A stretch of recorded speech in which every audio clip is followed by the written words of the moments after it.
আমার কপালটা এত ভালো যে আমি কি বলবো। পয়লা বৈশাখের দিন সবাই রেডি ফেডি হয়ে যায় হচ্ছে ঘুরতে, কোথাও প্ল্যান বা কোনো কিছু ডেট ফেট এসবে। আমি গেট রেডি উইথ মি করছি ফর ডিউটি।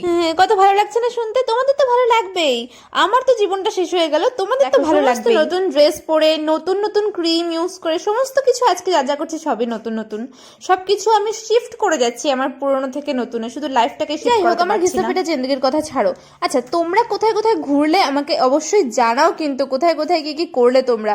আমি তো রেডি ফেডি হয়ে ডিউটি, ডিউটি থেকে রুম, রুম থেকে ডিউটি, এসবই চলছে আমার লাইফে। আমার লাইফে তো নতুন ডট এন্ড কেস সানস্ক্রিনটা কিন্তু খুব ভালো, অয়েলি করছে না, তোমরা চাইলে ইউজ করতে পারো। যাদের আরো অয়েলি স্কিন তারা ডেফিনেটলি। আর দেখো কি সুন্দর পাউডার মেখে আমি ধবধবে সাদা ফর্সা হয়ে গেছি। যেভাবেই হোক ফর্সা হওয়া হচ্ছে কথা, পাউডার মেখে হই, মেকআপ থুপে হই, যা দেখবে আমার ম্যাজিক দেখবে, দেখবে 1 সেকেন্ডে আমি কি সুন্দর চুলটা বেঁধে নেবো, 1 সেকেন্ডে ট্রানজিশন। ওয়াও, তোমরা এনজয় করো। আমি ডিউটি কইরা আইগা রেডি ফেডি তো হয়ে গেছি, নতুন